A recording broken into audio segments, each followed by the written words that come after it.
thing. Sister Annette asked us to wait, but I think we'll just kind of get started. Sit. Welcome.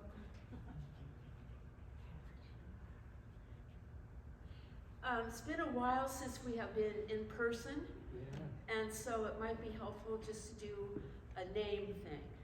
No big introductions or anything, but a name, like who you are, and so we at least have that. I know Anne Hannigan, why don't you start? Anne is our one of the members of the coordinating circle for the associates, and I think she's probably the only one who maybe is here for the first time. That's right. Yeah. I'm Anne Hannigan. Cheryl, how come you use 27 years?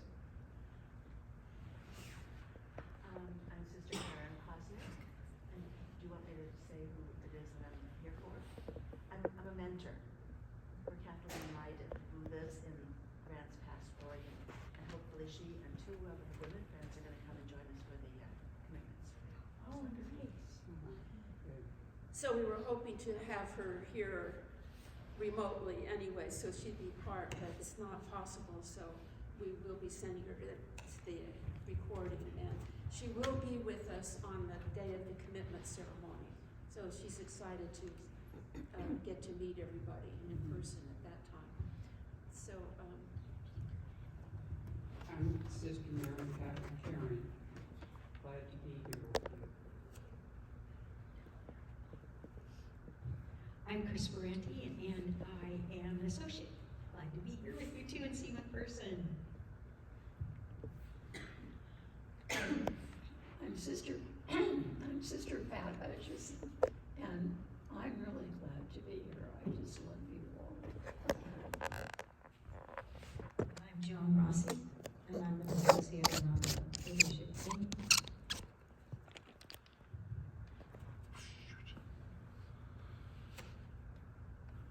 I'm Sonia Bond. I am tentative, and it's nice to meet you again.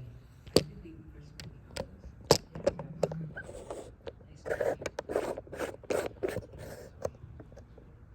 My name is Mary Cox, and I'm the family to Sonia. Oh, well, don't you have to be an associate? To be a companion? Anyway, I 13 years associate. Kathy Nother, companioning me, and Rebecca, I'm an associate and on the coordinating circle. Hello, I'm Beatrice Valdivia. I'm a candidate, and we first started with Sister Beth from our parish, and then when she became unavailable, Kathy stepped in, helped us.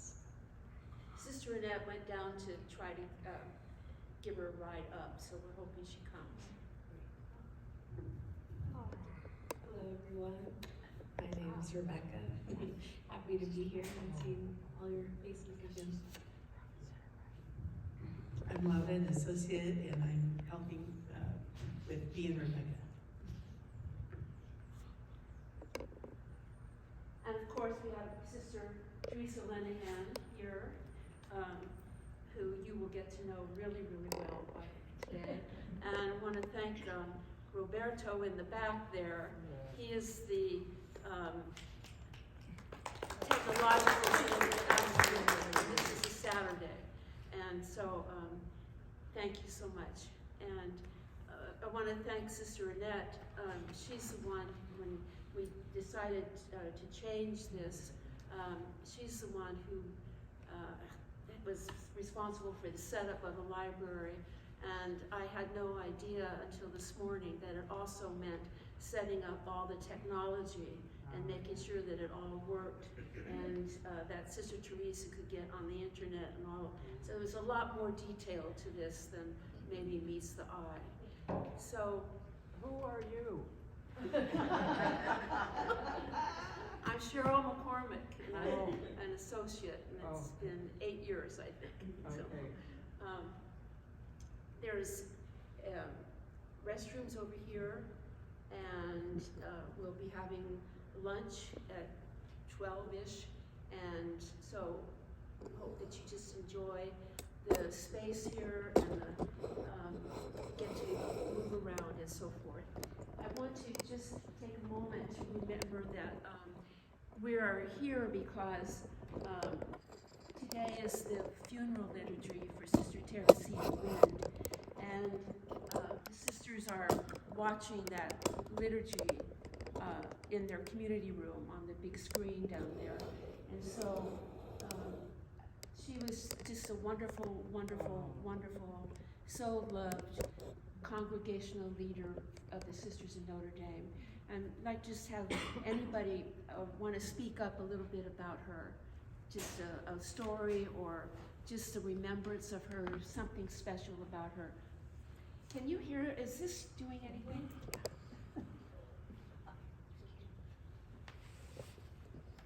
I think it is doing something, isn't it? Yes. A little bit, kind of. Theresa Ween was the most remarkable woman you've ever met. She was a woman of color. She had a voice that would just go anywhere at all, and she loved to sing. Every time any of us met her in any kind of a meeting or anything, she would sing her way through at least part of the meeting. And she was just kind of the epitome of the kind of person you want at the top of, I don't even want to use the word top. She was the kind of person that made you feel as if you wanted to be one with her. I mean, she was simply an amazing woman, and she was our leader for 2 terms, which was, I think, 10 years. Plus an extension of 2 more years because of COVID. And Right. yeah. Anybody I'm else sorry. just want to say I something? thought you were going to say something. Oh, did you want to back? No. No, it's okay, I can be the carrier of the microphone, so just. The few times that I saw Sister Teresita out here were just amazing, and I felt she had a particular love for association and would always make sure that we were invited anytime she came out.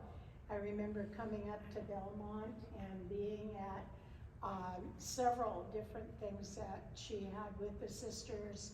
And I had also asked her personally one time if she would do a presentation for a group that I belonged to called Bakar. And she said she would, and we had it all planned, and it was so long ago, it was on Skype that I talked to her because she was in Rome at the time. And she was, I was in awe of this person. Just being able to have her one-on-one to talk to her was amazing.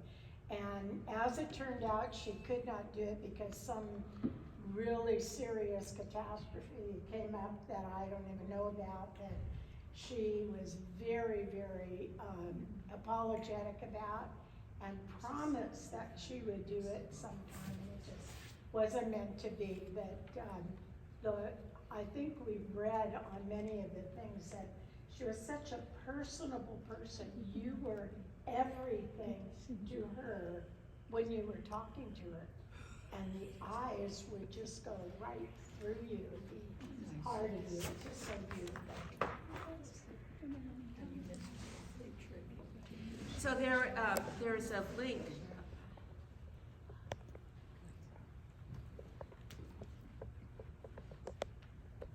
I lived in, I think it turned off somehow. Press the button, Hello? Karen. Hello? That's dead. Hello? Hello? Oh, I'd hold it. Hello. I lived in Ohio, and of course, Teresita was from Ohio, and she had gone to our school as a child and had loved the Sisters of Notre Dame. And so when she went to high school, she went to another congregation. And when she finished with high school, she wanted to enter with the Sisters of Notre Dame. But at that time, there was a quota. The sisters in Ohio could only accept two sisters, two women who were colored, who were African American. And so she was denied entrance to that to our community, and then joined with the sisters that she had gone through high school with. And it was later that she went to, I think she was in college, when she met another one of the Sisters of Notre Dame, and she was able to decide at that point that her real vocation was to Notre Dame, and asked to change congregations, which she did. And she went through so much pain and suffering. And to see the peace, the joy, the encouragement, and the support that she offered to so many people who were hurting in any kind of ways. She had a heart of compassion and a heart of love. And I was so glad to get a chance to spend a lot of time with her when she was in Ohio. Anyone else? I was struck by the stories that the sisters from all over the world wrote about their personal experiences with Teresita. I mean, for somebody, who is from Ohio and then is in Rome, how she met as many people as she did and had relationships with them was just incredible. So I guess I'd like to tell my experience was 8 years ago, my husband had a stroke one day, and one of the sisters put it on First Class, which is our communication internet, and within minutes, I had a note from Teresita in Rome. Wow. And then later on that day, he died. I got the second one. In other words, here is a woman with the whole congregation to deal with, and she sent me 2 notes in a single day. Nice, thoughtful notes. I mean, it's incredible. I'm like all those sisters with the personal experience. We've all had a personal experience with Teresita. She's an incredible woman. We are so lucky to have had her with us.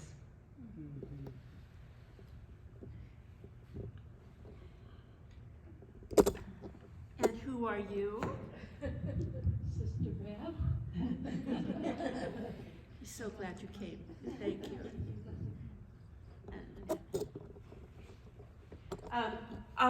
We'll send you the link to the liturgy so that you can view the liturgy, and also there was a celebration of memories yesterday, which also is recorded.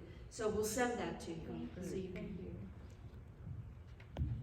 So having to make a choice of where to be at this particular moment, we can have both things with the recording. So I'm Sister Annette, and I'm really delighted that we're here in person. It's been wonderful over Zoom for these past 9 months, but it's great to be here in person with you.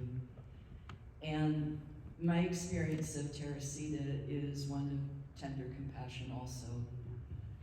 I had an African-American neighbor whose balcony was 2 feet away from my balcony. And I'm allergic to cigarette smoke, and she had company one day, and they were all out on her balcony smoking. And as the wind blows, it was coming into my apartment because it was a warm summer day and the sliding glass door was open. So I went out and said, I was concerned. And I was talking to the person who was standing there smoking, and she came over, and then I explained to her. So she ushered them back into her apartment. But I had an opportunity of talking to Teresita, and I told her what happened and how distraught I was about doing this, and that I wanted to do something special for my neighbor, and I wasn't sure if I should do it. And she just said in her tender, loving way, "Why not?" So I did. Tender love, we're going to give this to you now.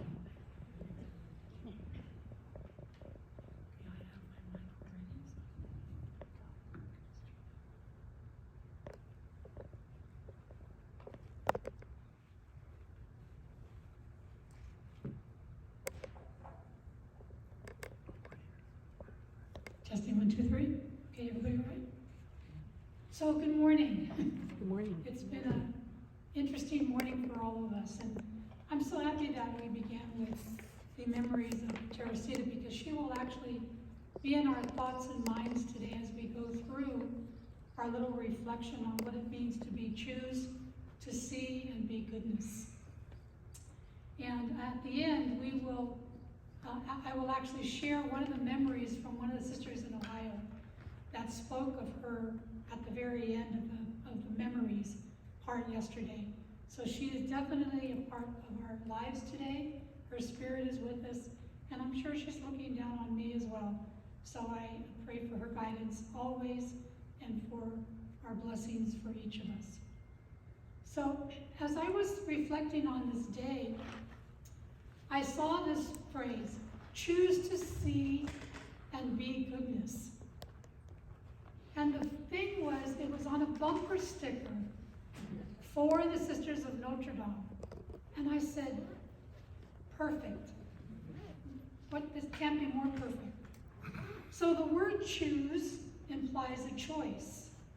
And you, our associate candidates, you are discerning a choice to see and be goodness. According to your bylaws, Notre Dame associates are women and men who respond to God's call to a special relationship with the Sisters of Notre Dame, who live the gospel in the spirit of St. Julie, integrating that spirit into their different ways of life. This relationship invites you to live the spirituality of Julie with us. This call for each of us then is to express, as Julie did in her time, the goodness of God. As Sisters of Notre Dame in our mission, we are called to make known God's goodness. Our lives are rooted in God's goodness. Every place we are gives us the opportunity to proclaim to the people to whom we work and with whom we serve and live in ministry. Choose to see and be goodness. So I'm going to share just give you some time to really think about those words. Choose and be goodness.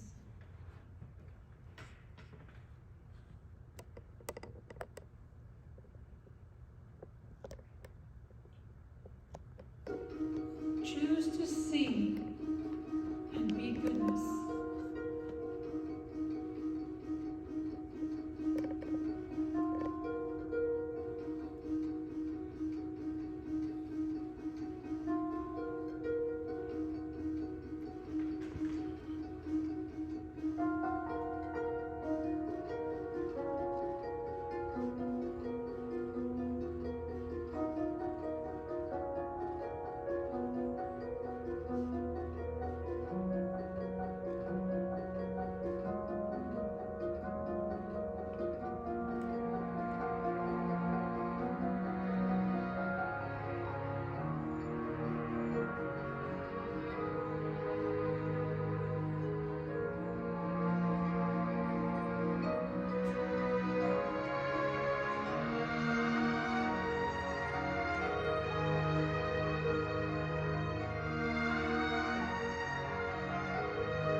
see and be goodness.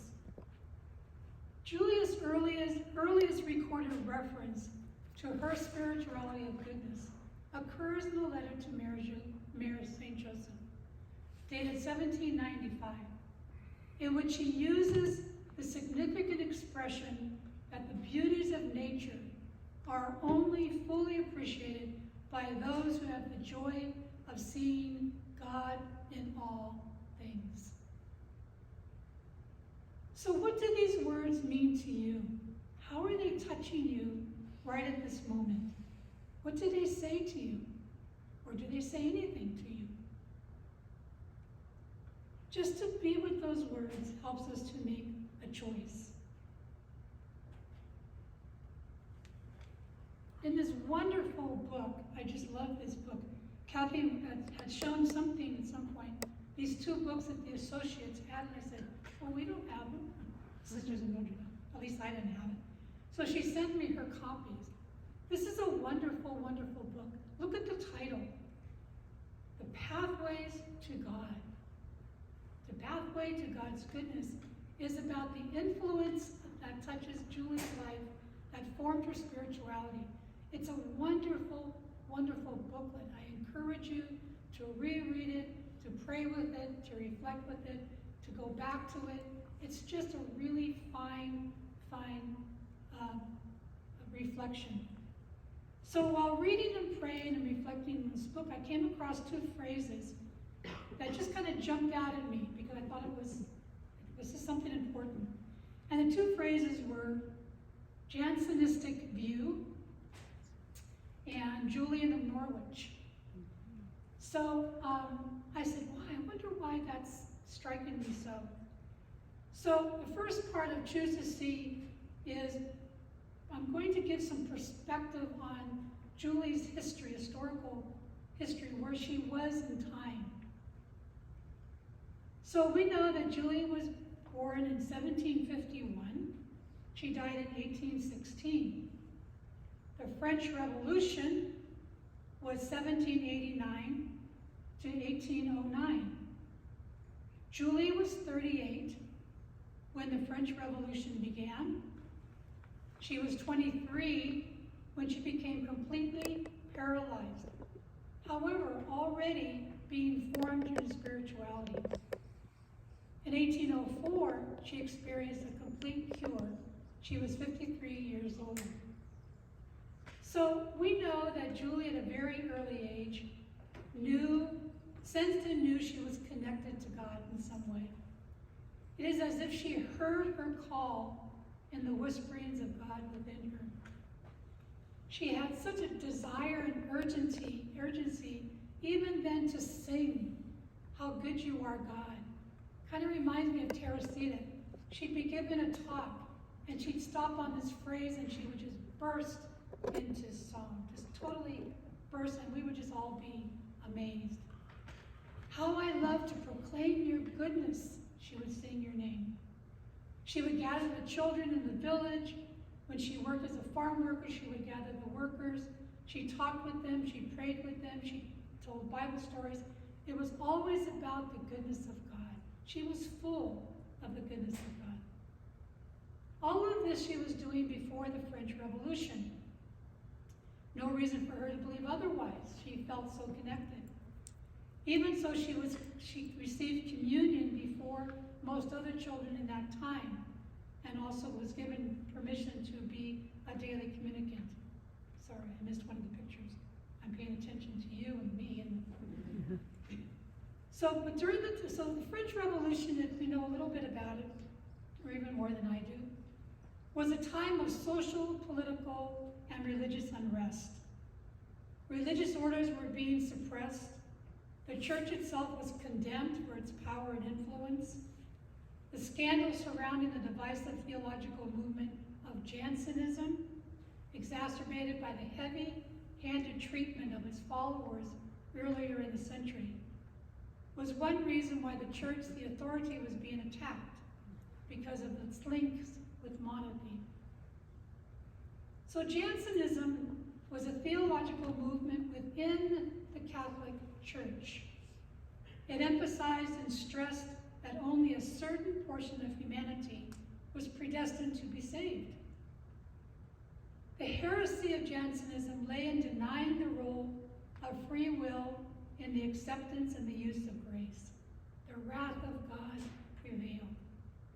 Teach everyone that they have to be perfect to approach God, particularly when it came to receiving the Eucharist. So no one received communion because no one felt worthy and no one felt perfect. Jansenism believed that God didn't die for all of us and that most people were predestined for damnation.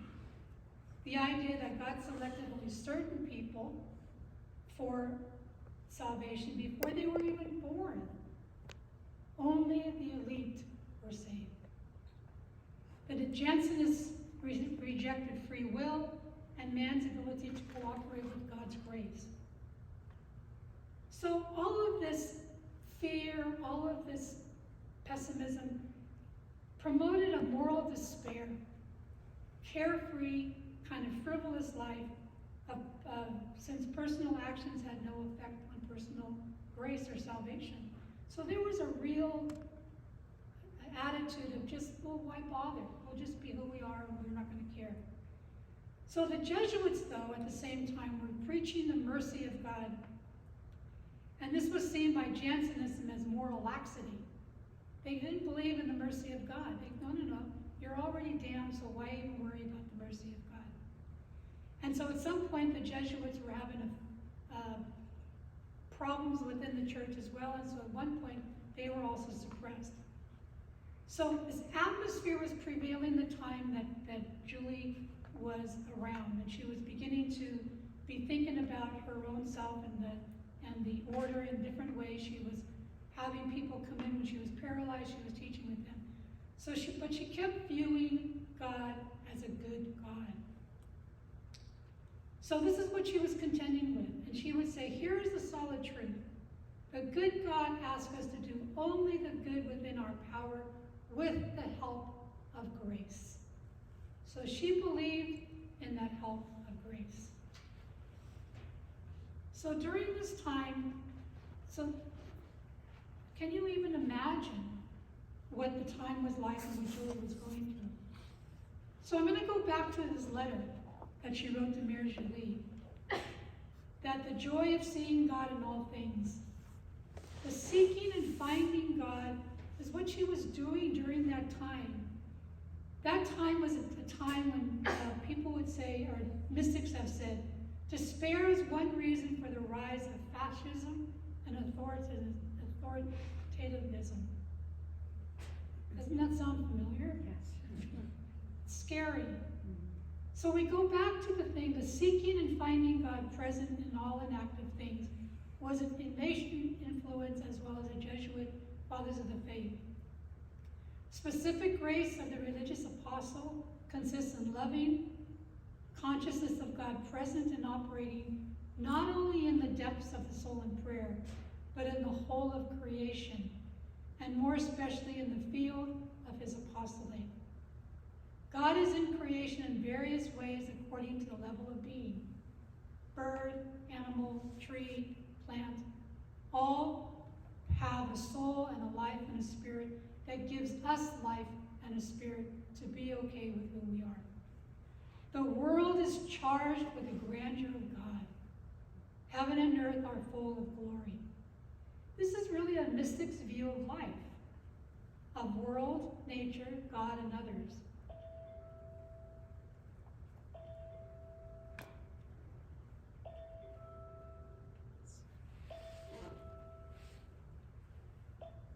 Matthew Fox's definition of a mystic is this: it's the lover in us, the lover of self, of God, earth, life, the universe. The mystic is one who does not take the miracle of life for granted. The mystic is curious and inspired. Mystics talk about goodness and blessings. Mystics have another way of knowing. As one woman mystic proclaimed, the day of my spiritual awakening was the day that I saw and I knew. I saw all things in God and God in all things. Mathilde Magdeburg.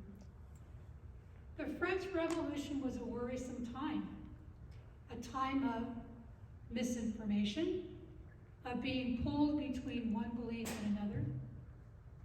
However, mystics can help and offer the despair that permeated during that time. Somehow, seeking into despair and hopelessness is easier than trying to believe in our good God and all the wonders and miracles of life and earth. Jim Cogley, who's a priest in Ireland, says, we need perspective if we are not to become bogged down in trivialities. It's all too easy to get sucked into an emotional rabbit hole where our world becomes dark and narrow, where a throwaway remark can consume our entire mental space. And that's what's happening during the French Revolution. That's happening now. Having perspective, practicing appreciation, and allowing ourselves to wonder at the majestic and mesmerizing nature of our world is an essential component of living an authentic spiritual life. We need to take those moments with nature. This is what mystics help us. It's a way of opening and awakening our hearts and minds to the truth of the universe and the truth of who we really are as God's work of art. The mystics remind us existence is a miracle, and that just to be is a blessing, just to live is holy. So in our wonderful booklet that you have on page 17, it talks about at one with the joy of creation. Julie was at one with creation. Her words, how good God is, linked to the biblical roots of goodness as in Genesis 1. If you take a look at Genesis 1 is all about goodness. Genesis 2 is all about original sin. So what we're looking at today and what Julie professes is all about goodness and the goodness of God. So her biblical roots are taken from Genesis 1. God saw that all was made and indeed was very good.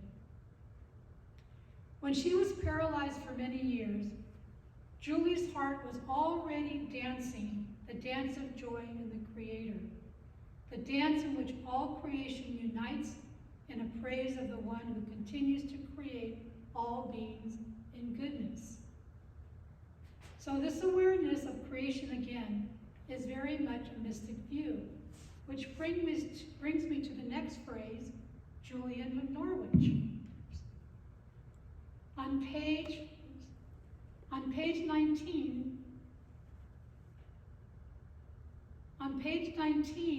of this wonderful booklet, it says, her companion in this perception of God's goodness, speaking of Julie, is the 14th century English mystic Julie of Norwich.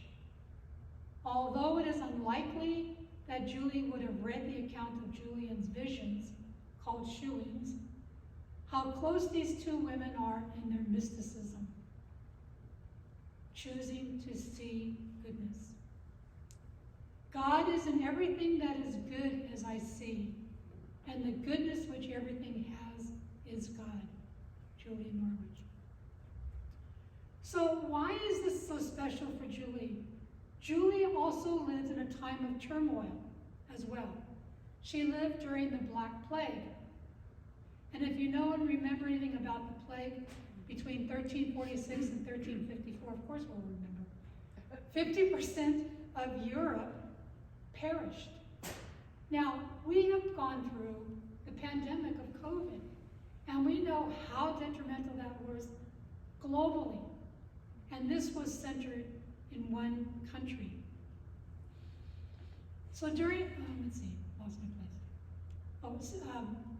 Julian of Norwich was a recluse and anchoress who was enclosed in a cell in a church in the heart of Norwich.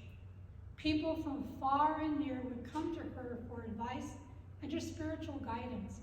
And she was just, like Julie, was just filled with the goodness of God and filled with wanting to express that and filled wanting to give out and proclaim the goodness of God. In 1373, at age 30, Julian was seriously ill and thought she was on her deathbed. However, she received a series of visions, and she called them showings of the Passion of Christ. She recovered and wrote her experiences, called the Revelations of Divine Love. Her theology was optimistic and spoke of God's everlasting goodness and love in terms of joy and compassion. Joy and compassion. We heard that today about Teresita. Joy, tenderness, and compassion. The Revelations of Divine Love contain a message of optimism based on certainty of being loved by God and of being protected by providence. Julian's legacy is about faithfulness in the face of turmoil as well, and truly believing, as she wrote, all shall be well, and all shall be well, and all manner of things shall be well. Very famous. Many of us use that all the time. All shall be well. Another characteristic of Julian's mystical theology was her equating divine love with motherly love, a theme found in the biblical prophets as in Isaiah 49:15. Can a mother forget the child at her breast and have no compassion on the child she has borne? Though she may forget, I will not forget. Julie's charism counteracted Jansenism. So we have the Jansenism view going on, and we have her influence of Julie in Norwich in terms of the goodness of God. Julie was not a person of gratefulness in her time. She was sought out and was kind of, what's the word I want? She was kind of ostracized by the church as well, just because of her belief. So she was traveling, as you know, from one village to another. Julie's spirituality is a spirituality of goodness, a way of life. The goodness of God was the starting point of Julie's charism. Goodness was a quality which appealed to Julie above all. Whenever she met the goodness by which something is genuinely itself, she caught the reflection of God and responded to it with a blend of faith, confidence, and love. Julie could find God's goodness everywhere because she had a constant, permanent consciousness of it by a gift of infused, practical union with God.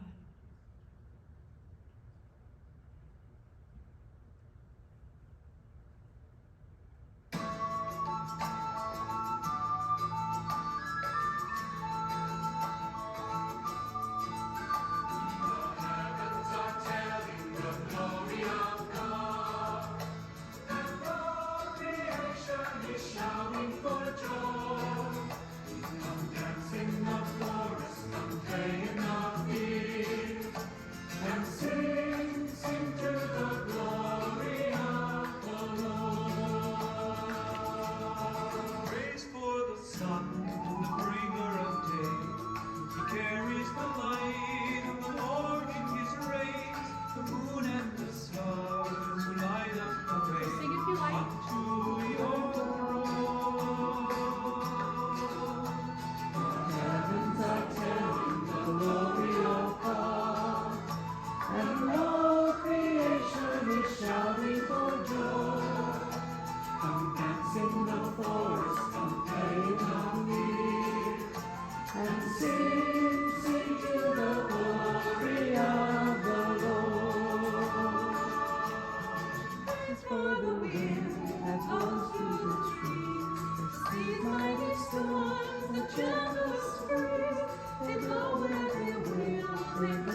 like to grow.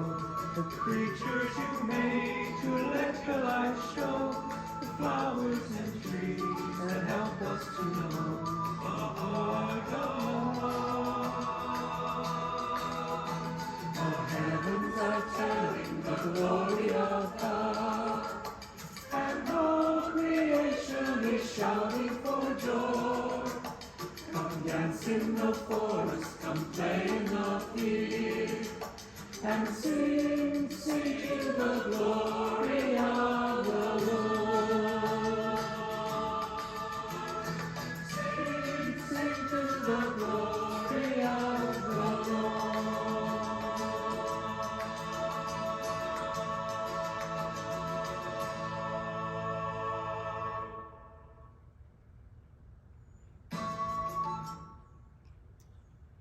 So Kathy has a piece of paper now that she's going to be passing out. And these are some questions for your reflection.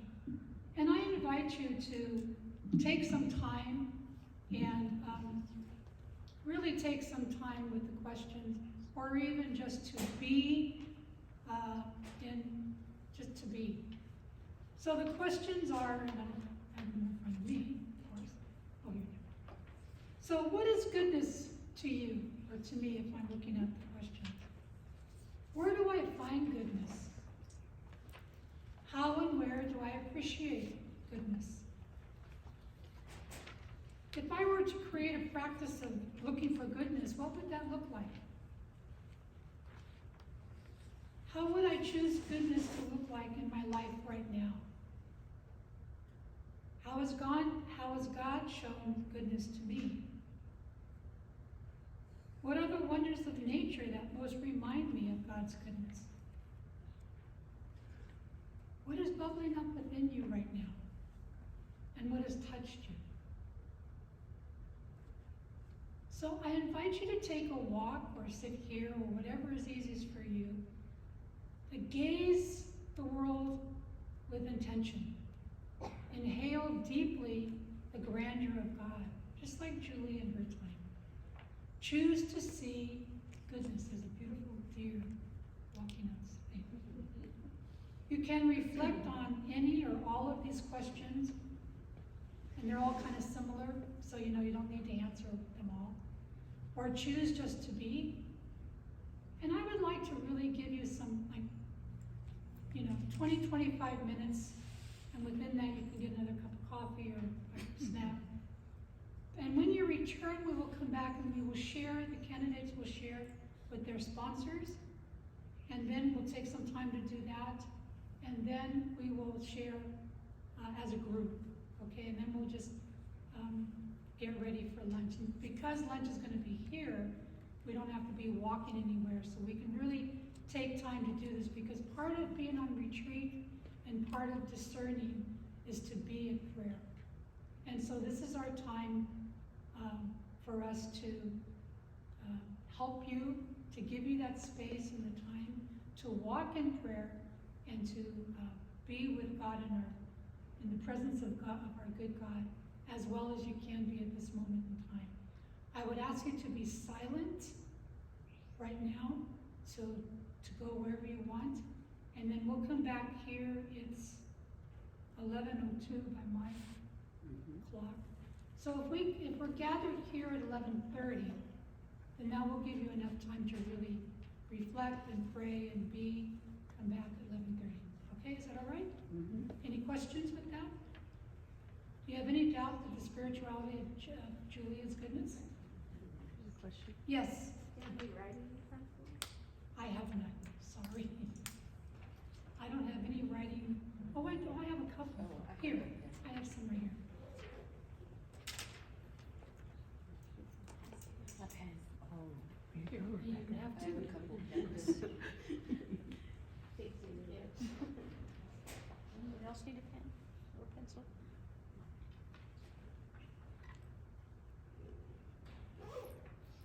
And there's no right or wrong. It's all about just letting yourself be loved by God and to just be in God's presence and just to express whatever it is that you feel you want to express. Julia was never about I don't think she was ever about the product. She was always about the process. And I think that's what we want to be about, is the process of reflection and being, okay? So God bless. Thank you.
Testing 1, 2, 3.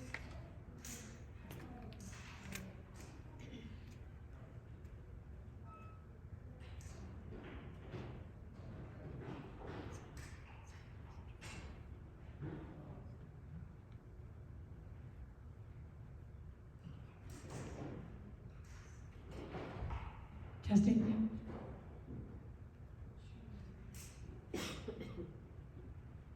So I invite everyone to slowly come back to the group.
I invite you now to the sponsors and the candidates to get together with themselves and or as a group, if you want, to share whatever it is that came up and bubbled up within you about the questions and your reflection.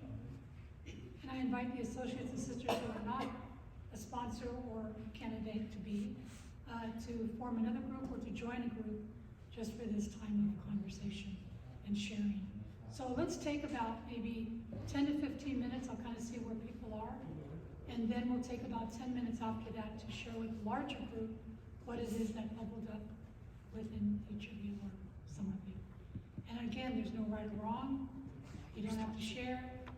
It's all about just being the best of who you can be and to share whatever it is that you want or do not want. So I invite you with your little groups of candidates and sponsors to share. So Becca and Beatrice and Beth, Kathy, Kathleen, and Laura with whoever you want to be. Well, why don't you guys join me?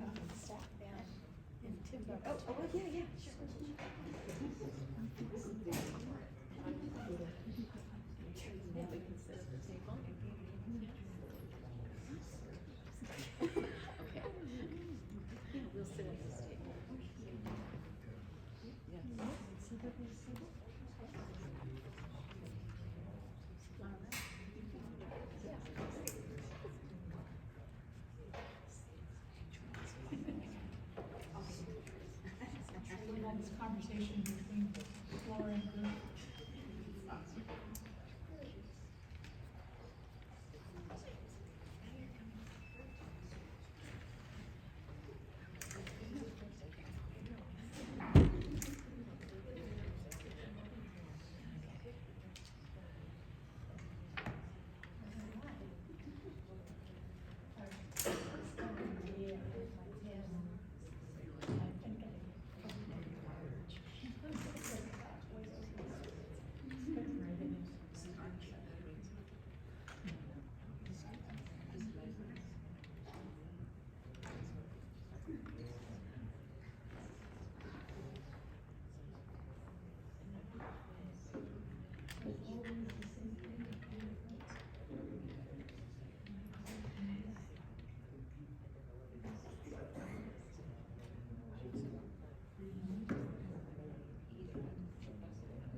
So I'll start, and this is just very simple.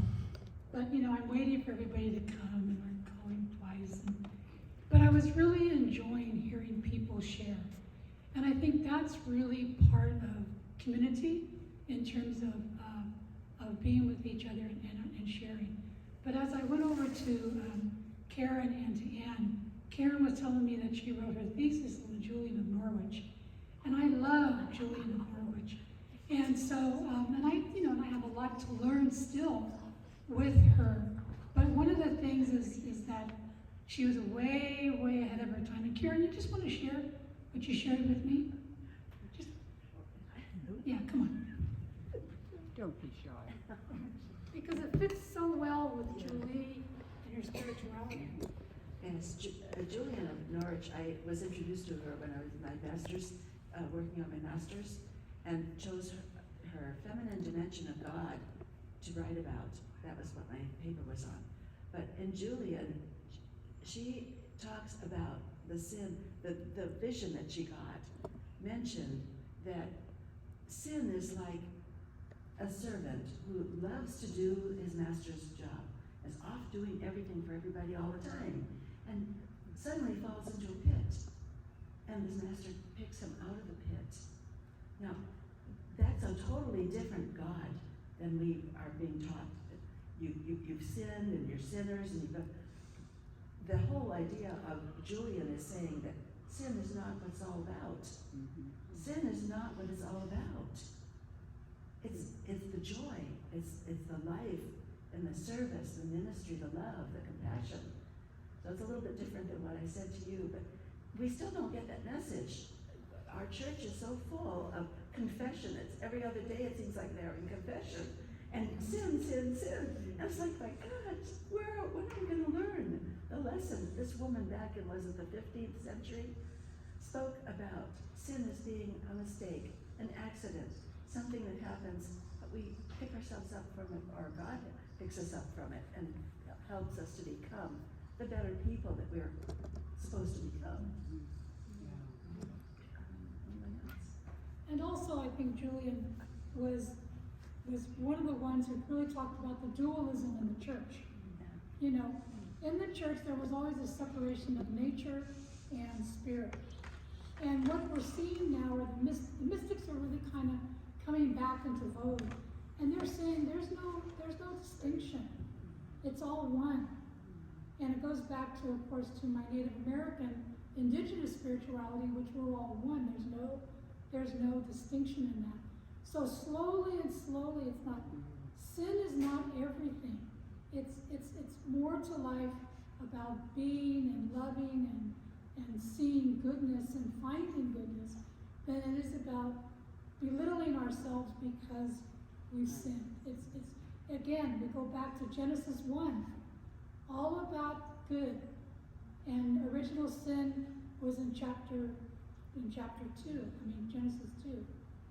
And it was Augustine's thinking that kind of proliferated in the Catholic Church about fallen redemption.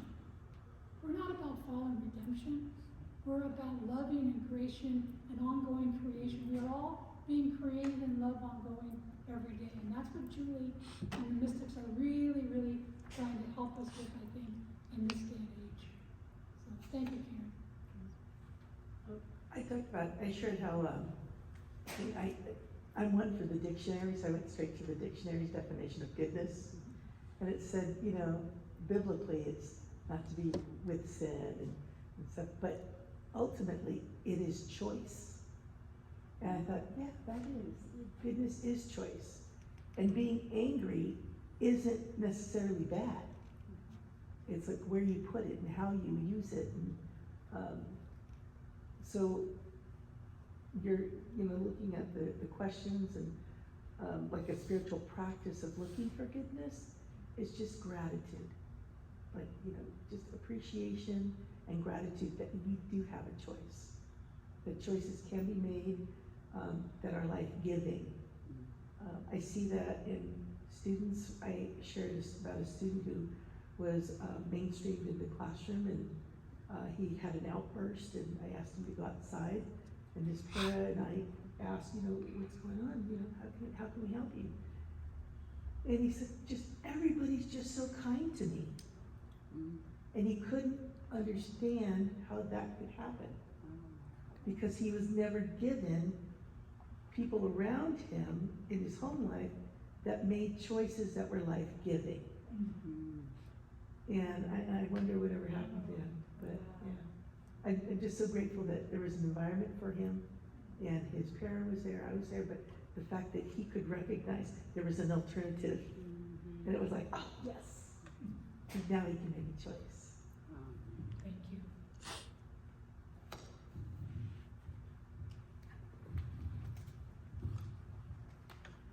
So I just want to follow up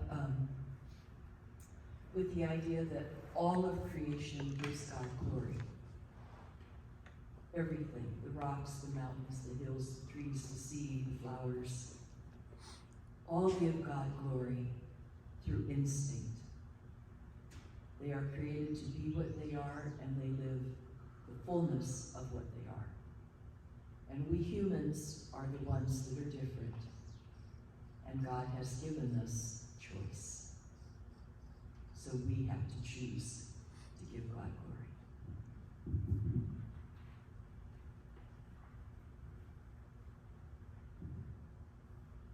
Anybody else? Kathy? I was really struck by what Rebecca had said about the sunflower, and I want you to share that, the verse that you have in that. You'll put her on the spot. And a picture on the spot. Stand up, please. Shy away from microphones, because I don't like talking.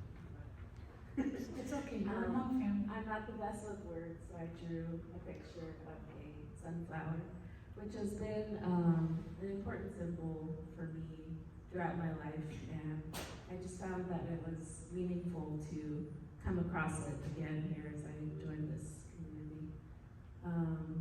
I drew a picture of a sunflower that I grew after an important person in my life had passed. She was my child care provider at my parish school, and at her funeral, the family gave out sunflower seeds, and this one sunflower that grew was the only one that grew out of the batch of sunflower seeds that I was given, and it just grew so tall and beautiful right alongside the side of my house, and sunflowers happen to be my favorite flower as well. So I took a picture of it because I was just amazed by its beauty, and two, it reminded me of this important person in my life. And as I look back at it, when I took this picture, I was just taking a picture because the sunflower was beautiful. But over time, as I look back at this photo, I noticed if you zoom in on like the core center of the sunflower, there's a small little butterfly that I never really noticed. But to me, I see that as a sign for something, a reminder. You just have to look further than what you're focusing on. It's been nice to reflect on just her and being here alongside my mom. And I don't know if all of you know, but Beth was my former kindergarten teacher. So, and I'm surrounded by people who have touched my lives, and I feel like I want to be that same person for others that I cross paths with. Thank you, Rebecca. Beautiful. Thank you for sharing. You're quite an artist. Thank you.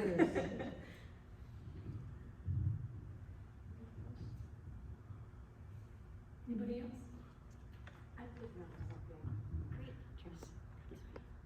I also wanted to mention last time on Zoom, I can't remember who it was who did the place setting at Notre Dame. Sister Maureen. But my daughter also did a place setting. So it like all came back being connected. And we always remember that she did one of the nuns, and it was an African-American nun, but it was from long ago, like in history. But my story about goodness, I didn't share it with our group because we just kept talking and talking. But I have a son who has severe learning disabilities. And Sister Beth was also his teacher for 2 years because he had to do kindergarten twice. And and he's now an altar server at Mass, and he's very small, so he's 36, but he looks young, very young. And but my story is he was about 5, 6 years old, and would have been the time he was in kindergarten, it was, I can't remember if it was 911 or what the emergency was in the, or 9/11, sorry, 9/11, in the country, and he was worried, and he said, Mom, what are we gonna do? You know, that he said something that he was worried about this, and I was about to explain to him about the Army and the Marines, and, you know, explain how the political people would respond. And he stopped me and said, wait, Mom, wait, I know. We can ask God. We can ask God to help us. There you go. And he supposedly has such limited abilities, but he has such goodness in him, and it's all connected to his belief in God. And he always reminds me of the goodness. There you go. Thank you so much for sharing. There is a beauty in children, no matter what age. There's a gift of wonder, of awe that they bring. Having taught preschool and grammar school for many years, there's just a real simpleness about them. They love the world. They love the universe. If you see a child, they're looking at everything, and nothing that we would now as adults we wouldn't pick up, but they just pick up and look at it as, you know, and I look at this little whatever, and I go, I'm not so sure I would do that anymore, but it's like, you know, it's that wonder that we grow up with, but as life happens, all those things begin to dissipate, and we need to now try to bring them back in whatever ways we can. So thank you, that was beautiful. Thank you. Anybody else want to share? Sonia?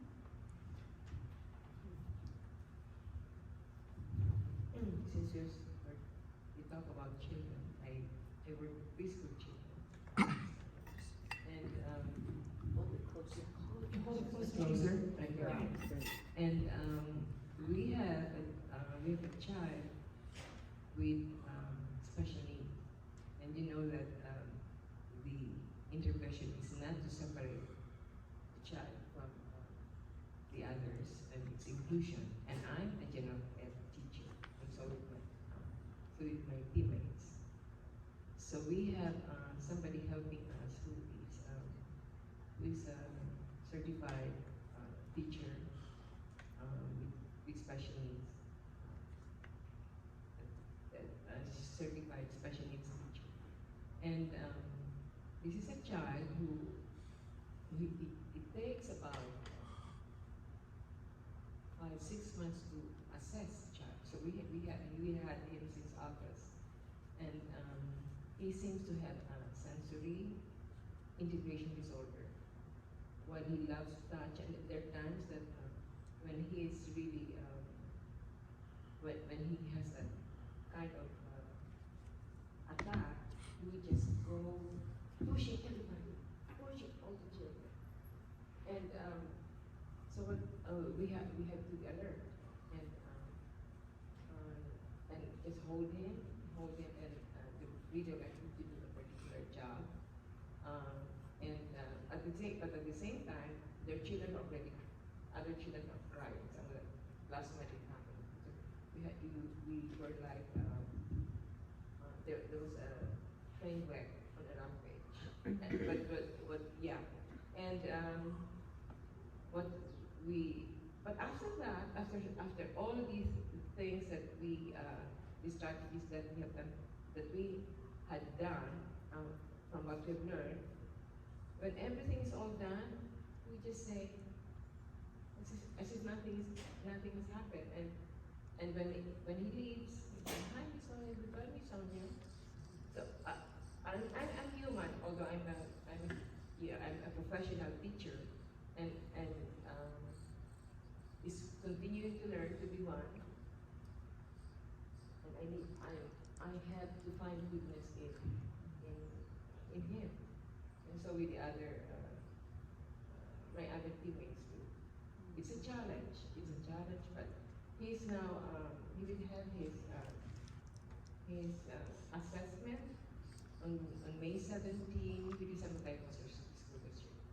At the very start in August, I really pushed that I referred him to the district, but at the same time, he's also with the parents as an insurance with Kaiser, and he's also being, but hopefully he will be finally assessed, and so that real intervention from him. And we had, to top it all, we also had to be concerned of the children who he accidentally offended. But he is a child, and he has a child with special needs. And the approach that I have seen positively, that I learned and that we learned from the special ed teacher, is for this child to say to the, and we have been practicing that, let them practice to do that. And even those children who don't have that special need, if any child accidentally hurts somebody physically or emotionally, he or she needs to ask the child when he has offended, are you okay? And we really see some positiveness in that, because even though the child is hurt, his or her attitude changes, and even if she says, I'm not okay, but the child likes it when this child who was injured her or him asked him, are you okay? And even the child who was there's a sense of empathy and responsibility on the part of the child, or who has been hurt, and on the part of the offended child also feels good. But we continue to, I for one, has to be patient, but I'm human. Sometimes, Absolutely. I react. I have to be honest, there were times that I react, and so that makes it worse. Yeah, absolutely. And, I think it was Maya Angelou who said, it's what we do sometimes with how we respond, even and react, more than what we say. So it's how we come across. So for those children, I believe, because they're trying to say to each other, are you okay? It's just that kindness and bond that's created again. It's wanting to be recognized for how we are, how we're feeling. Same with you, it's not easy. So it's day by day, hour by hour, moment by moment. And all of us know that in one way or another as teachers of what we've all dealt with. And with parents as well, so commensurate for sure. Anybody else? Yes, Karen. At some point, I'd like to just share that I belong to the East Bay People's Choir, and we're having a concert, but I'd like to tell a little bit more about that at some time. I don't know if this is a good time. Well, we could do it now if you want, sure. It doesn't matter. No, go for it. Okay. The East Bay People's Choir is over in Fremont, California, and we are having a concert of a piece that was composed in 2022, which is one about light and Gloria. The piece is beautiful, and if you are not able to come to our concert, I can give you a flyer, and you can look it up in the Google or wherever you look for music, and you can hear a performance by the New York Symphony or some group in New York, orchestra and choir singing this song. It's called Illuminari, and it is beautiful. It is just beautiful. Our choir is doing the first piece and the fifth piece, and the Mission Peaks choir is doing the three middle pieces. So the first piece, of course, that Gloria and light, it's all in Latin too. Oh, wow. Although it does have one piece, I think, where it does have English. But I think if you go to the Google one, it actually puts the words on the page so you know what they're singing at the same time. What date is this? The date is on the 18th. May 18th. May 18th, yeah. Saturday. Right, and it's, the two middle pieces are more into that tone of what the world is like now, that heaviness of the world, the pain of this world, but then again, the idea of peace coming in, and then at the end we go back to the Luminare and the Gloria at the end, And it's beautiful, it's Sounds really beautiful. beautiful. Please send the link, Karen. Or you can pass this around, people could take a picture of it, Yeah, maybe. there you go. Yeah. I have copies of the flyer, so. Oh, great, okay. Thank you, Kristen. One last thing, if anyone's interested, there's a podcast called Turning to the Mystics. Yeah, it's by James Finley from the Center on Action and Contemplation leads it. And there's like 9 seasons of it, so each season they choose a different mystic. I can't say that I've listened to all of them, but what I did listen to was on, I'm not gonna tell you, what's her name, Mathilde of Vandenberg. Yeah, I tried, yeah, and they usually go through a book, you can get the book, go through it with them. Very nice. Very nice. Okay, my sisters and everyone, I think it is time for lunch. Vicente has graciously prepared our lunch and brought it to us. So help yourself, it's buffet style again, and you can sit anywhere or be anywhere. And we will come together, we'll try to come together and be together again at 1 o'clock.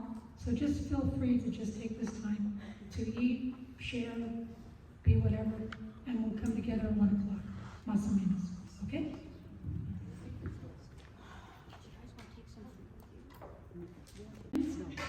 So we return to this slide called Choose to See and Be Goodness. So this morning we talked about choose to see, and this afternoon we're going to be talking about choose to be goodness. And it's really, in my readings and everything, it's really Julie's spirituality of transformation. And when Rebecca was sharing about her sunflower and the butterfly is the symbol of transformation, as we know because of the process of metamorphosis. And so I was kind of struck by that as the connection with the sunflower, because the sunflower will also be mentioned in this segment as well. So we begin, and I also wanted to smile when Maria Nett was talking about every being has its own spirit, and so we're going to see that as well. So it always says to me as a person who is preparing these kinds of things, that when there's a connection, then I know it's that I'm on the right path, and somehow that the connection is being made. And I always know for me, it's not me. It really is, I'm a conduit of the Spirit working through me. And I believe that whatever it is that I say is what's supposed to be said, and whatever it is that I miss was supposed to be missed. And so I really believe that. So it's those connections that help me know that I'm on the right track. So, in Maria Nett's little saying, this is a saying by Thomas Merton, who's another mystic. A tree gives glory to God by being a tree. It consents, so to speak, to God's creative love. Each particular being in its individuality gives glory to God by being precisely what it is to be here and now, ordained for it by God's love and infinite art. That's Thomas Merton. And then we have our own Pope Francis in Laudato Si. He says, the universe unfolds in God, who fills it completely. Hence, there is a mystical meaning to be found in a leaf, in a mountain trail, in a dewdrop, in a poor person's face. The ideal is not only to pass from the exterior to the interior to discover the action of God in the soul, but also to discover God in all things. Our very own mystic. The goodness of God just enfolded Julie. She was a mystic. And for her, each sister of Notre Dame is called to be, in some ways, a mystic. Grace works a real transformation in our soul. For when we have attained this mystical life, each one of us can say with St. Paul, I love now Not I, but Christ lives in me. Julia wanted more than anything was a life of prayer for her sisters. She really wanted them to be women of prayer. Similar to her own, in which praying always and hopefully not being interrupted by the demands of the mission or the work. She has a sense of herself being, I am present, atsum. I am present in the presence of God. All of me is present. And as Mary proclaimed, my soul proclaims the greatness of God. This is the same as Julia was saying.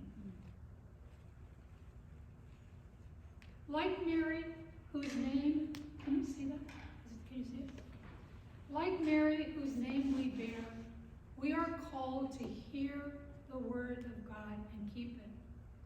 Our attentive listening shapes in us a contemplative and prophetic attitude toward the whole life and enables us to act in ways which witness to God's love and justice. Prayer, reflection, action. That's what St. Julie wants us to be about. This is a spirituality of transformation, of choosing to be goodness in the world, proclaiming that our lives, that God is good.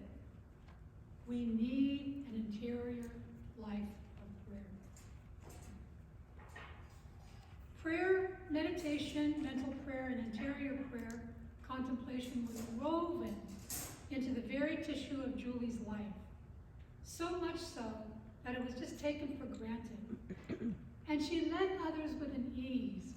Again, it was not about the product, it was about the process of always becoming, always trying to become and live in that desire of wanting to be. For her, we are sustained in our life and our mission through prayer. We will not be able to do our work in ministry without prayer. Our spirituality is apostolic in the tradition of St. Julie, whose unique expression of prayer in action enabled her to find God's presence everywhere and in a special way among the poor. Prayer, reflection, prayer. Her purpose was never showy. Rather, it was a cycle of contemplation and ministry, revolving around an apostolic focus, always drawing her into the center, which is God's own self. This transforming prayer, characteristic prayer of the congregation, she called simply as mental prayer, but as she avoided technicalities, she often made no clear distinction between mental prayer and meditation. And so, meditate on what? And she would say, meditate on whatever God gives you to meditate with. This method, Julie believed, would transform into a free, reverent, at ease conversation with God, to Julie's own habitual prayer of unceasing prayer. Her life was a prayer, interior prayer, contemplation. Today we may see it as centering prayer, prayer of the heart, just being still in the presence of our good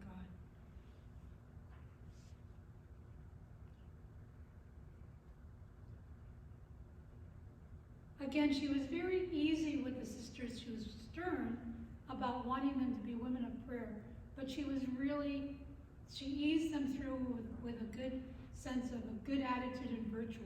She wanted them to go to prayer with an upright heart, with a good desire, humble themselves in front of God. But she also said, and I love this about St. Julie, don't make the mistake of thinking that true devotion consists in having a relish for prayer and meditation. The opposite is true. The more we suffer in it, the more we show our love of God by being faithful. She always talked about faithfulness. Prepare it carefully, but then follow the action of the Holy Spirit within you humbly and faithfully. We must have women of prayer, she said. Run to prayer as a thirsting stag seeks springs of running water. Now, this form of prayer was not really relished in her time. There were a lot of devotions going on. And so the church was promoting all these devotions. And she kept saying to her sisters, no, devotions are fine, but I want you to be more about this interior conversation with God at all times and in your own way. The action of the Holy Spirit within you, humbly and faithfully. Follow the action of the Holy Spirit within you, humbly and faithfully. In this way, our soul will be with a life of grace, with the Lord's Spirit. We become other Christ. And our sunflower. We see our sunflower. It was quite natural for Julie to be observing God's goodness all around her. This is what she saw: lavender, sunflowers in Belgium and in France. Not surprising that she prayed in awe and wonder, and especially with the sunflower. The dance of the sunflower is a daily one. As the sun rises, all the heads of the sunflower will turn to the east, especially the young ones. So they're closed up, and as the sun rises, they all open up and they're facing the sun. And as the day comes to a close, they all revert back to the closed. This has to do with the growing of their stem, actually. There's a little scientific thing around the sunflower, which I was going to share with you, but I think to know that they are following the sun is really good enough. So she talks about the dance of the sunflowers. As the sun rises, all the heads rise in greeting and focused on their beloved. The dance commences with stately dignity. The whole company moves as those choreographed through the steps of dance from dawn till dusk, at one with the dance of creation. Simplicity resembles this beautiful flower which follows the sun and ever turns towards it. So too, the mind and heart of the one who possesses simplicity are always turned towards God for life and living warmth. So she was observing this, and no wonder that she took the sunflower as one of our images for our congregation.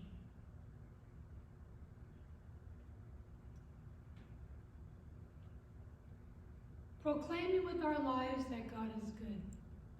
The world is charged with the grandeur of God. Heaven and earth are full of thy glory. And seeking God in all things is appreciation of that glory. Recognizing it, witnessing to it, drawing attention to it at every level of creation. Julie could find God's goodness everywhere because, again, she had a constant, permanent consciousness of it by a gift of infused, practical union with him. Teresita lived her life proclaiming God is good. And I want to end the quote that Teresita has there.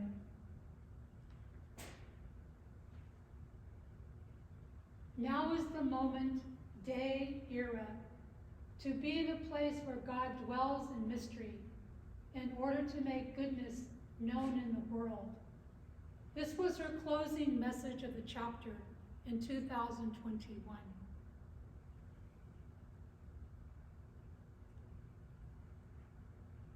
So I want to share with you one of the sisters honoring Teresita. And I'm just going to read what she said. Could we ever imagine that Teresita could easily earn the title Woman of Transition and embraced tenderly by God? In the summer of 1960, Teresita, feeling called to religious life, asked Sister Provincial of the Ohio Province for an application to enter the Sisters of Notre Dame de Namur. She was told, "We have our quota of black candidates this year." And so she was denied entrance. Shocking? Yes. Embarrassing? Yes. Let me interject that I was in that entrance group in 1960. And yes, We had 2 African-American women in our group of 42. But a few years later, they left the convent. Teresita then applied to several congregations and was told the same thing. However, she was accepted by the Sisters of Mary of the Presentation, located in Spring Valley, Illinois, but founded in South Central France in 1796. Teresita became a nurse in that congregation and remained with them for 10 years, ministering in North Dakota, until she moved to Chicago and began a parish ministry among residents of the predominantly Black and economically impoverished in the Cabrini Green housing projects. In 1970, Teresita met a Sister of Notre Dame de Namur at Mundelein College, where she was studying theology and was inspired to transfer to Notre Dame. In 1973, she completed a canonical transfer. A transition, a reconciliation, yes. Teresita was more forgiving than I could have ever been. In all of her ministry, she spread the goodness and tenderness of the God who called her, who tenderly embraced her.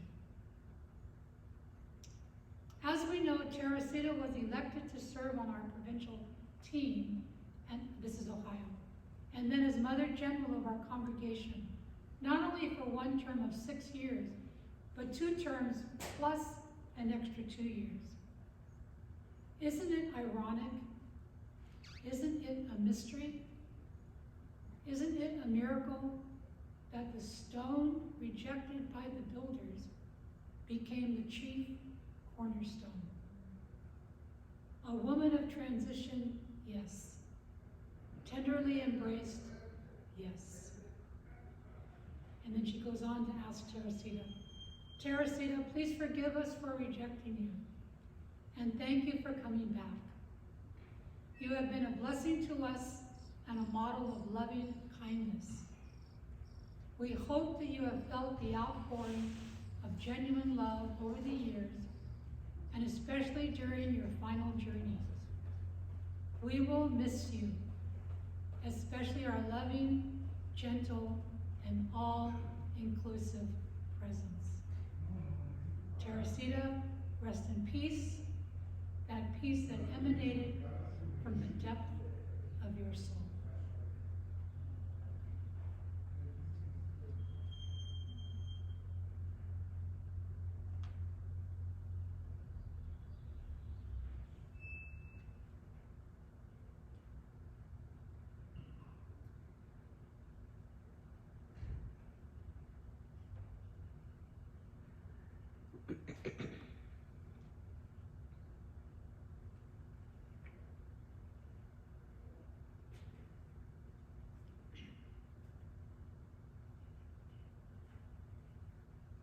So I'm inviting you again to take some time with Teresita, take some time with some questions.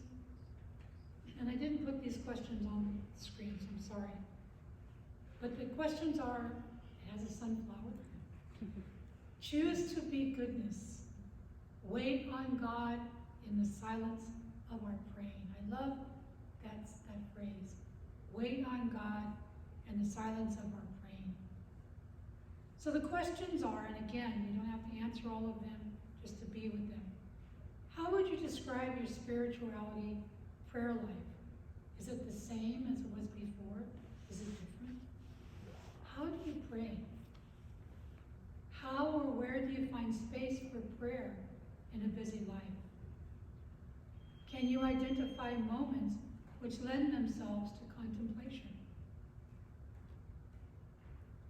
How will my call to be an associate of the Sisters of Notre Dame impact my life, my work, my ministry, my family, my friends, proclaiming with my life that God is good?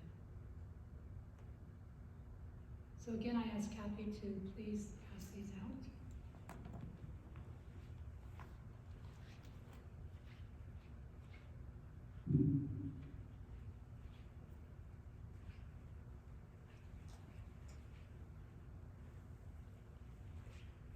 So I'm gonna ask you again to be silent and take some time, maybe about 10-15 minutes. And when we come back, we'll share just maybe about 5 minutes with each other in small groups, and then just share in a larger group. And then we'll close with a song that I think is very appropriate for St. Julie and all of us at this time. And then after that, we'll be finished. And then I think Cheryl and some others have a few words to say. Okay? So take some time and just, there's a part of me that just wants us to be with Teresita. You know, I'm feeling all of that right now. And so it's just, you know, she was just a woman of faith and a woman of, just a holy woman. Yeah, She was really, truly a holy woman. So I just invite you to be with her with these questions. If they fit or not, that's, you know, up to you. But just to be with her for about 10-15 minutes and then come back, and in silence.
just want to give ourselves some time if we want to share any thoughts or anything that was bubbling up in you that you wanted to share at this moment about these questions or about anything throughout the day that may have touched you.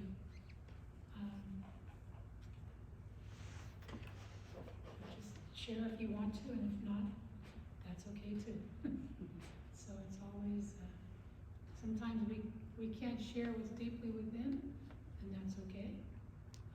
Sometimes we want to tell everybody what we want, so it's always a choice.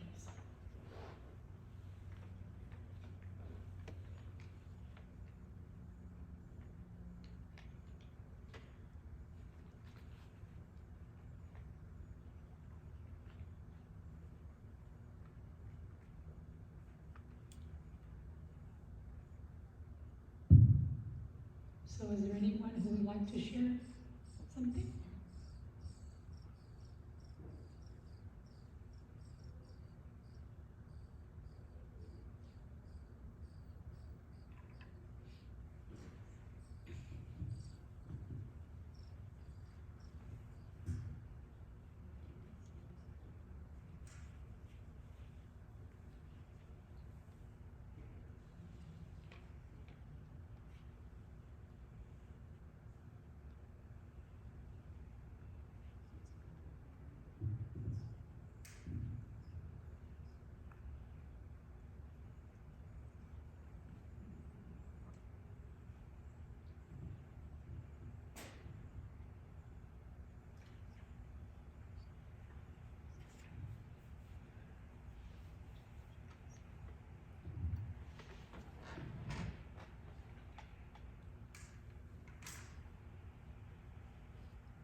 So Joan and Sonia, we were just reflecting on the possibility of anybody who wants to share about anything that has touched them during the day. So if anyone has something to say that they want to share, fine. And if not, we'll move right on. Any words of wisdom? Oh, good.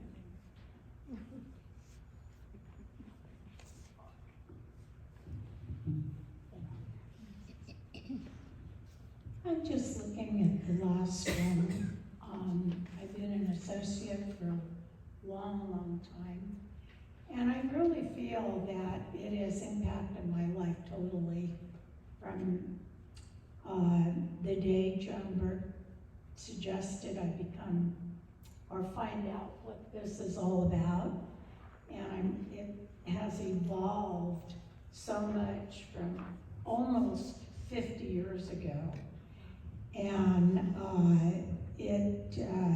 to what it is today, I believe as associates we are, or I am, very committed, number one, to my God, and number two, to the Sisters of Notre Dame and how they've impacted my life since I was in first grade, actually. So I feel that I have gained in spirituality and in understanding of what it means to be committed to another person and to a group that really feels that justice and peace is where the world needs to go. And we are so far from that we still struggle day in and day out in every way we can. So this is what I feel my call as an associate to Notre Dame and to my God is all about. Thank you. Anyone else? Behind you, Kathy, Chris. I was thinking a lot about the importance of community and how significant it is in my own life to be a part of a spiritual community. And just that in itself has, I don't know, created some depthness or spaciousness that, an open invitation that I'm part of the Sisters of Notre Dame and spirituality of St. Julie, and I think about how it helps me to know that I'm with others who are working to live it out loud. And I'm grateful for all the opportunities that it has given me, like in terms of opportunities to come to a retreat or go to a gathering at the Province Center when I can. I'd go to more if I live closer, but yeah, I think that's so powerful. So how has my prayer life changed? It's just been enriched, and it's, I'm always wondering, well, how does one pray? I'm always looking for, how do you do this? How do you pray? How do we all pray? And exploring different ways of that process, and that connection with the Creator. Anyone else? I just have a couple of thoughts. One that Teresita's words up there about to be the place where God dwells in mystery. It's almost like God, the circumstances we're living in this world right now is like, where is God? Where is God? And it's just, but God is dwelling in mystery. Like so much of it is mind-boggling and heart-rending beyond belief. And but that's the stuff, the place in which we are called to make God's goodness known to the world. And it's almost as if to say, if everything was going well, then we wouldn't have anything to do. We have a lot to do. Good point. But not too long before Teresita died, she wrote a message to a friend who shared that message with me, and she was thanking people for their prayers and so forth. And the closing words on the message are, when the darkness falls on my final days, take the very breath that sang your praise. Give me nothing more than your love and grace. These alone, O God, are enough for me. And then she sent the link to Dan Schuette's song. And I just appreciated it so much. I just remembered how, I wish while we were being quiet, I wanted to play Dan Schuette's.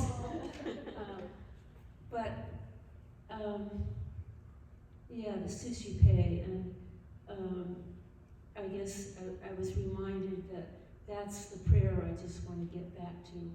It's enough for me, and take, Lord, receive it all. And so now I have the song on my phone, and I can play it anytime. But I was happy for that remembrance. I thought you were going to sing. You wouldn't want that. Teresita would have. Sure. Teresita for me is a person I encountered. And I encountered her a few times, but as a child, my prayer life was encouraged by my parents, who would say to me, every person that you come across, you encounter, they encounter you, always remember, like in a diorama, there's a little hole you look through, and all these people that I think about, including St. Julie, and including Sister Teresita and St. Joseph, everybody's just pointing, keep looking, keep going forward. She doesn't want us to stop and like honor her in a way that's a little off. She's just telling us, keep going, Keep going in God and His mystery, her mystery. It's God. You know, encounter the Holy Spirit. Accept the movement of the Spirit in your life. Choose. Make that choice. Whatever circumstance there is. So right now, there's so much going on in the world. But where you are right now, I encourage all of you right now, just this moment, close your eyes. Just close your eyes right now. And in this very moment, you have experienced peace. Beyond the chaos, just recall it and be grateful.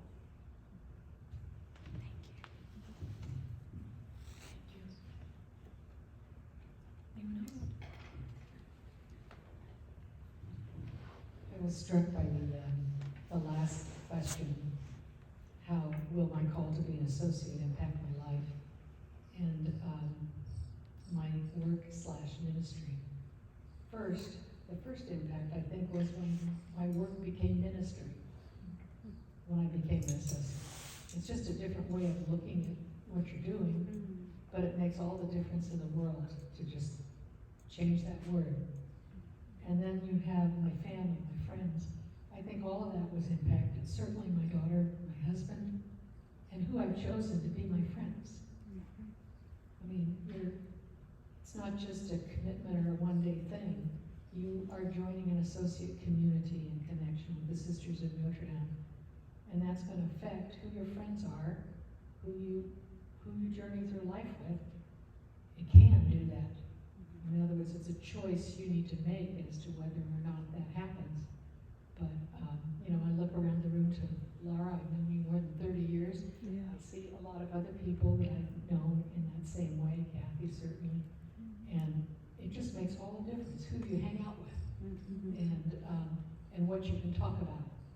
And for me, at least, when I am with associates or sisters, I speak more deeply and more honestly than I do in any other space. And it's a great opportunity. And I'm really excited to welcome you to association. And that's coming up very soon. That's great. Anyone else?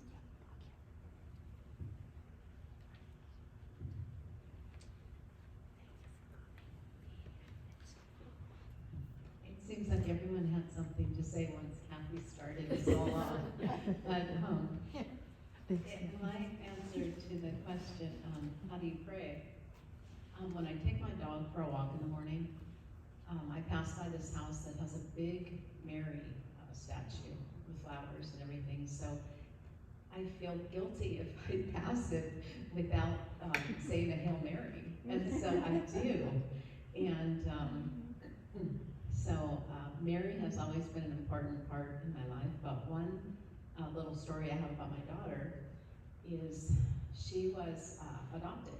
And so she was with her birth mother one day, and I went to pick her up, and she was maybe 6, and she said, Mom, I have 3 mothers.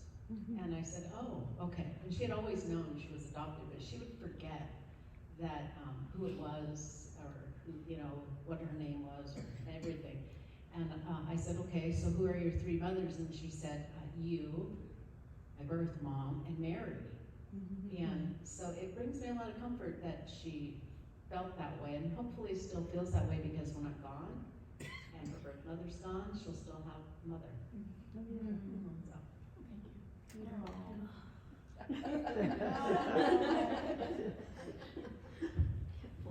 Anyone else?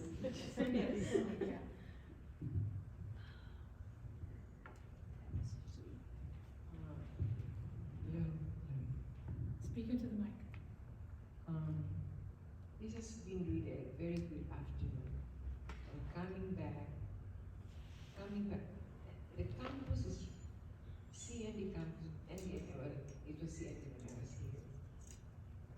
NDNU campus is really very peaceful, and I think, God is here. The goodness of God is here, and for the past, this year's school year for me was very challenging.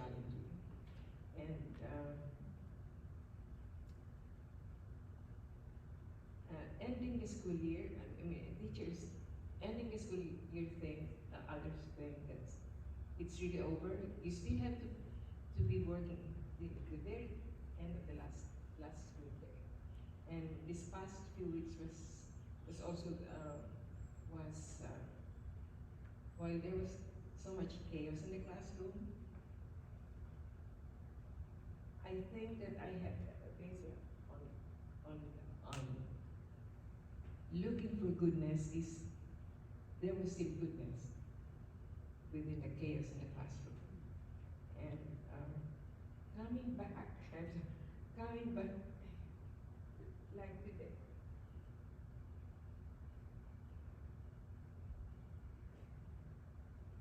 There's so much goodness. The library brings me back to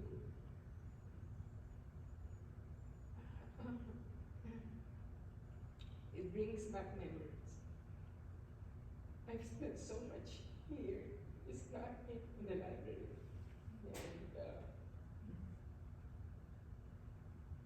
And even the bathroom is the same. Yeah. I mean, I like True. old things. I like old things. Not much renovation is really needed. Only what changed was, I think, was the door. There's a new door, but everything's the same. It's clean and very peaceful, and I enjoyed my stay here as a student. So.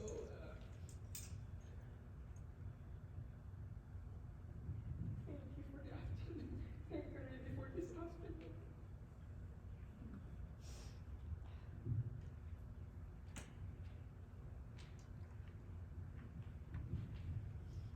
Well, Kathy doesn't want to be on the spot here.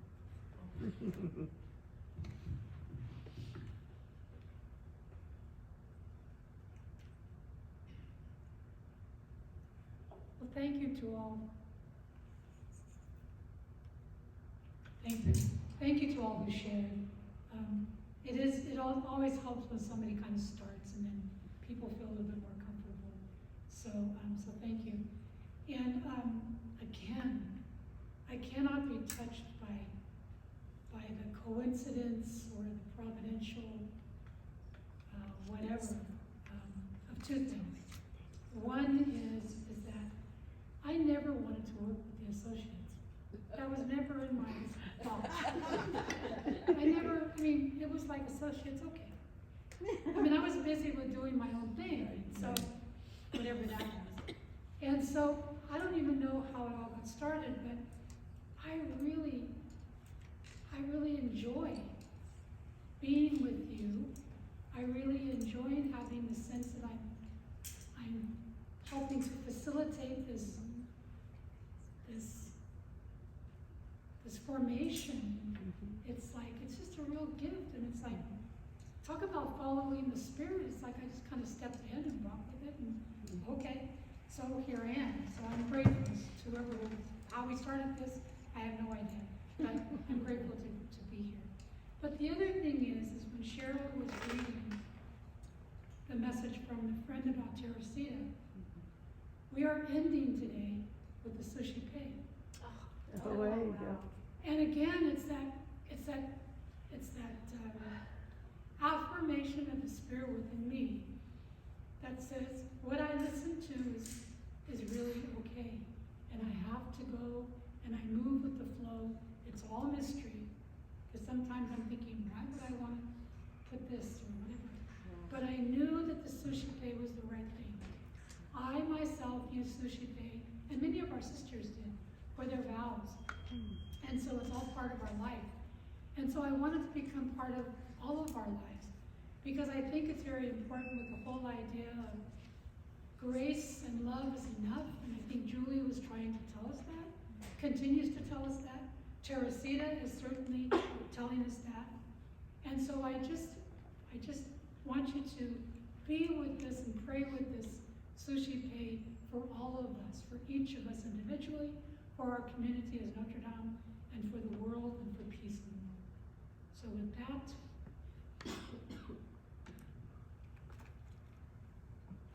okay, come on.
Take, Lord, receive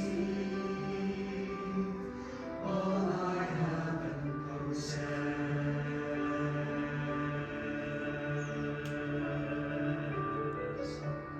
You have given all to me. Now I return it.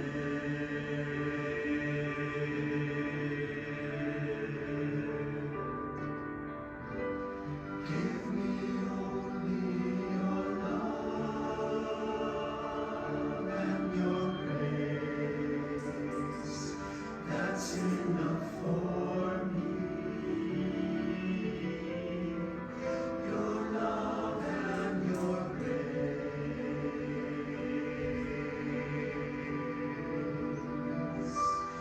are enough for me.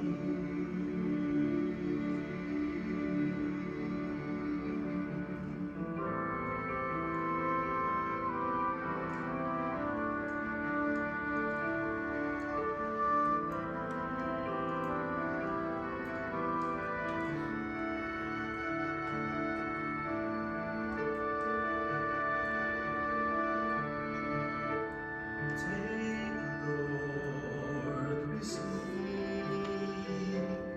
all is yours now.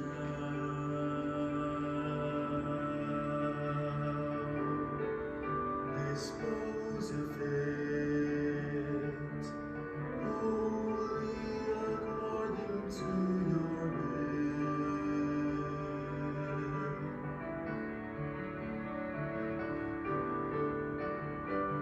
Give me only your love and your grace. That's enough for me. Your love and your grace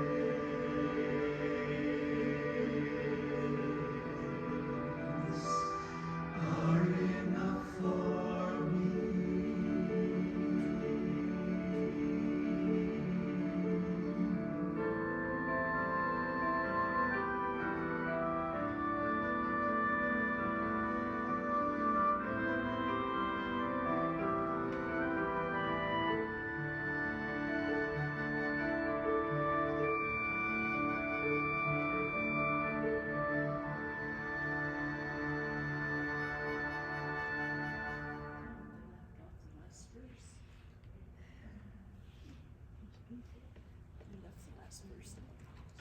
I'm sorry they did that. The name of the song is These Alone Are Enough for Me. Take,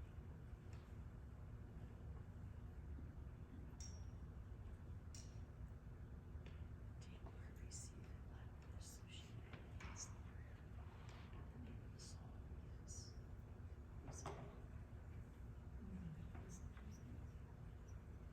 So I think, Cheryl, Oh, first of all, I can't believe the synchronicity of what this is. I know, it's just like, I'll give you a hug.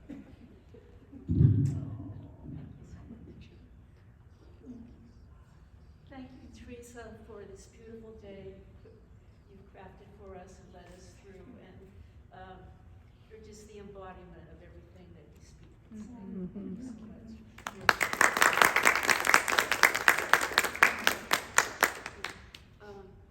Anne and Kathy, thank you everybody for coming today. Finally.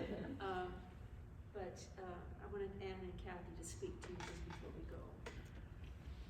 I think we didn't quite split the tasks, so we don't know what we're doing.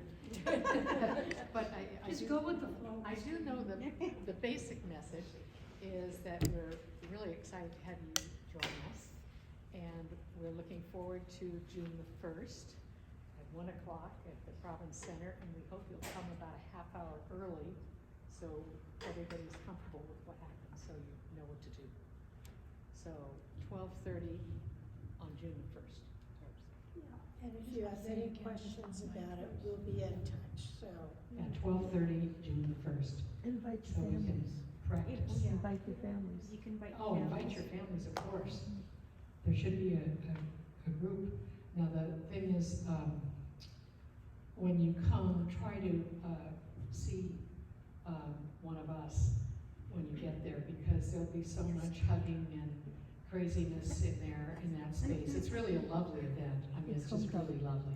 And So, it'll be in the chapel. down at the Province In Center. the chapel in the Province Center. Always wonderful, but the focus piece is try to connect with us so we can be sure that it goes smoothly.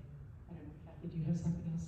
I just wanted to, I'm so thrilled, Sonia and Dee and Rebecca, and also Kathleen will be with us that day. With two of her friends. With her friends, yes. So, I know that you might be a little bit late, but we'll wait for you, whatever time you get there. So if you have any questions between now and then, you know, you have Mary to ask, and Kathleen asked you, and us, and Laura too. So, we have a beautiful program that we're putting together, and I think you'll be very happy that day. It'll be a very special day. All of us will be there. So, You're gonna talk about the forms? yeah, that's. They have.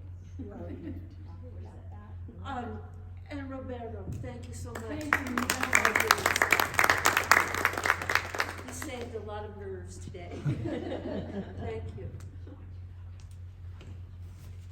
I could mention that Kathleen, I did send her the questions, and she did answer the questions for both times. You know, but since she's not here, I didn't have the okay to say, this is what she has shared, but, yeah, she did respond to the questions. I just wanted to add that, the reason Ann and I and Dee Dee Waters Masters will be there is because we are on the coordinating committee. So